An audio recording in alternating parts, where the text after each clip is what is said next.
Things Unsaid, Episode 2, Jelly Sandal History.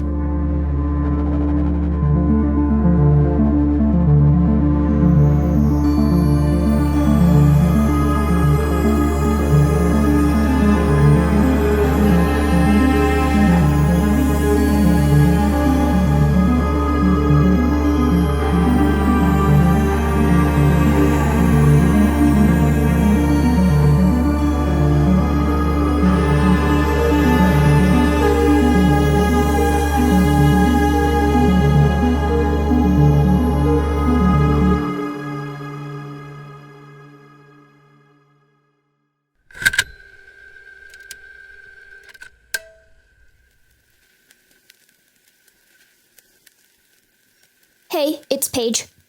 I was curious about how Mom kept her journals for so long. I get the importance of her writing them in the moment when she couldn't talk to everyone, but most adults would probably be embarrassed by those being around so many years later. I got rid of my old diaries so long ago, but her journals were on our family room bookshelf, near obscure history books and the Anne of Green Gables series, like it was the same sort of literature. I just remembered looking at them once when I first learned to read. I didn't understand anything because I couldn't read cursive yet, but I loved to trace the letters and look at her doodles. Mom caught me and thought it was so funny, like I was treating it as artwork. But I got in trouble for climbing the bookshelf and knocking stuff over. She never hid her diaries, though. I even brought this one with me freshman year. I feel like she always wanted me to read them so I could understand her better. Communication has never been an issue between us, but it's obviously different than with Cole, who can relate to her better. Some daughter I am. So, I've got a plan set up to start looking into Mom's disappearance. I've been reading up on all of her journal stuff, and I'll record what seems pertinent to everything at hand. I've already had Cole send me pictures of the living room and kitchen, but back to the project. Start week 3. I'm A. Paige Hebertson. Band camp coverage went well, and we got the last week of summer to ourselves. Hallelujah. Maggie and I rode our bikes into town and went shopping for new shoes for senior year. Well, she got Doc Martens for work, but the Converse I got are nice and clean in such a cool shade of red. I know it may not last in such a dusty place, but I will be extra careful. We also found some jelly sandals that are so fun. Dad was upset I spent more of his money on sandals right before the school year, but these are going to be worth it. Maggie got a matching pair too, so we can try dressing up like doubles. I want Elise to get some too. It'll be like a thing for our group. Sarah Marie and her family are finally home. We saw Sarah Marie over by the Kilwins, and she told us all about her mission work in Guam. It sounded super fun, if a little embellished. But their church put in plumbing and helped restore school buildings and medical centers, not an unproductive summer by any means. Based on the pictures, it looks like she met a cool older guy, too. Or a guy she considers cool. I think. She always talks really fast, so it's hard to tell anything she's saying. It gets worse when she's excited, and Maggie can't really translate. Sarah Marie knows a tiny bit of sign, but usually I'd have to write things down during class for her to understand me fully. But she seems to have practiced more. Enough that I could tell this older Guam boy made her really excited, to say the least. That sounded wrong. She liked him. I use past tense because it's clear that she doesn't miss him much now that she's home without him.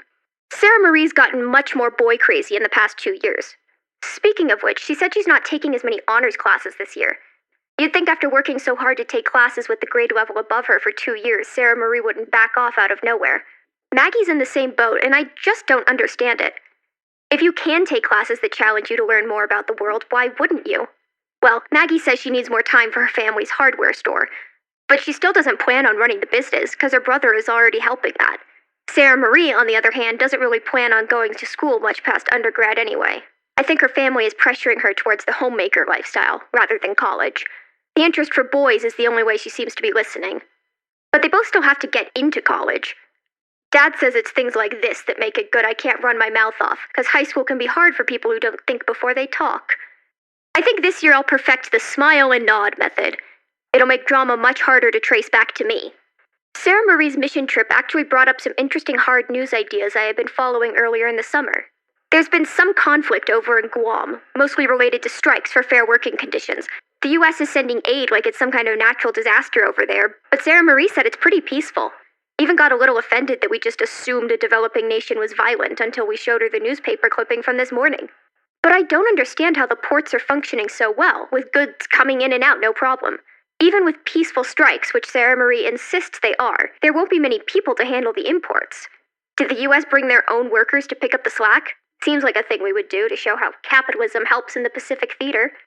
Or maybe it's because of Cold War propaganda that they're coming down so hard. Don't want another Vietnam or whatever. The papers aren't reporting on it too much, so I can't be sure. And as for issues on American soil, the drought in Montana is worse than ever, because now it's gotten hot. Not a single percentage of humidity out in the plains, and we can't even look forward to a breeze, because it brings cow stink along with it. It doesn't matter the time of year, because wind coming from the east always wafts the livestock smell, but the heat makes it feel thicker. Of all the senses to lose, I wish it had been smell on days like this. But the corn is still growing really well, thanks to the government's intervention. The Gazette said today most of the state is worried about food shortages and Dust Bowl repeats, but it's almost hard to believe when our farmers are doing so well. The public can always stir themselves into a panic. But no matter how well our agriculture is doing, the aid provided to our county alone cannot grow enough to make up for the setbacks of the rest of the state. And that got me wondering where our crops get sent to anyways. I asked Elise, because her dad is a farmer. She said she has no clue where the corn goes, but it's not ending up at the grocery stores. That confused us both, so Elise agreed to ask her dad and some of the kids on farms nearby. More details on this as it develops. But I wonder if the corn has to go to one place for it to be worthwhile.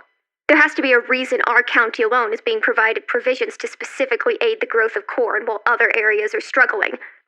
Right now, I'm working on writing my essays for the summer program at the CIA. Can't start too early, and the CIA is obviously very thorough. They asked for another response paper about my strengths and weaknesses. I've always found those sorts of questions really questionable. Why do I have to tell my failings to the people I'm trying to impress? I get the point of showing I can learn from mistakes, but it feels impossible to make something I did wrong sound positive. That's what Miss Ponce says we're supposed to do in essays and interviews. Guess I'm just jumping the gun. But it's also a good chance to work on my handwriting and maybe even develop different handwritings, like a spy would. So that's all for this week. A. Paige Hebertson, signing off. End week 3. It's interesting that Mom mentions developing new handwriting. She's always had the most distinctive letters I've ever seen, always the same, even on old postcards I found from right before I was born. I had figured it was because she'd had to write so many things down as a kid to communicate with everyone around her who didn't know sign. But her journals are full of her handwriting, and I can see where she tried to change it up a little, but it's all clearly written by her because she can't keep the changes consistent. She gives up a few entries from here, and her penmanship has been the same, letters that are easy to identify and emulate ever since. I hope she found a solution to the resume problem, and wrote it down in one of these journals, because I would love to hear how to tell interviewers I've got a problem with authority and far too many cartoon references in my head.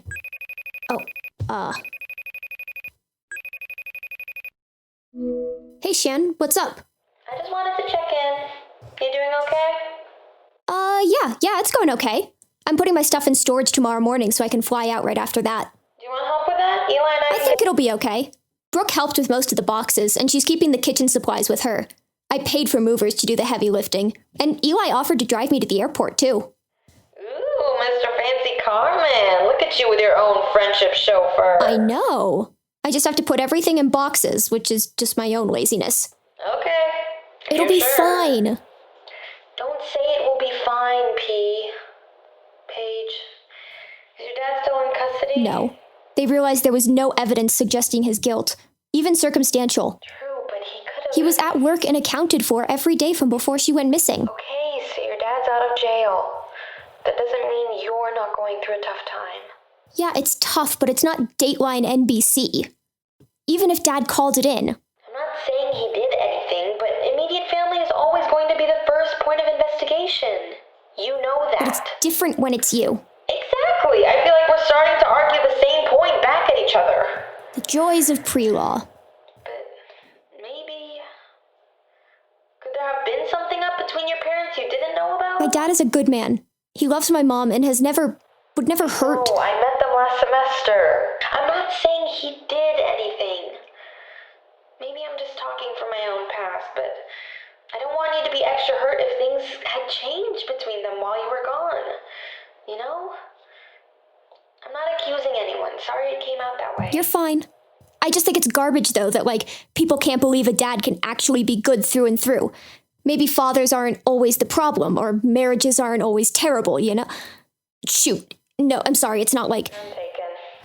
This is a messy situation. Shouldn't have put my own stuff on top of yours. You take care of yourself and your family. I'm sure Cole and your dad will feel better having you back. Paige, I'm here for you every step of the way. Don't try to go through it alone, B. You've got such great support here, especially from me. I know. I'll keep in touch with you and Brooke. Speaking of, does she have the notes from Tuesday? Ethics lecture? I meant the logic problems, but that too. Oh, probably not. She's past failing that one. Oh, really? I should have done that. But you're a natural at that sort of stuff. Being a logical person doesn't mean I can remember the names for all these rules. Wait, rules of logic? I thought it was just like, what makes sense here? But that's hard to measure on a test. Nah, you give kids those logic puzzle books. Genius. Thanks, I tried. You should be a professor with futuristic ideas like that. Ugh, could you imagine working with gross college kids for a living? Fair enough. Yeah, I'm like 3 college kids worth of gross right now. Ew. Okay, go take a shower and get packing. I'll be over to help as soon as I finish this draft. You don't have to do that. But I will. But in case the draft takes too long, have fun at Ocean City. And with the internship, too. Thanks, girl. Take care of yourself. Take some breaks and get a job, too. Sometimes keeping busy really is the best thing. Well, you'd know, wouldn't you? Okay, I better get going. Bye, darling. I should start packing.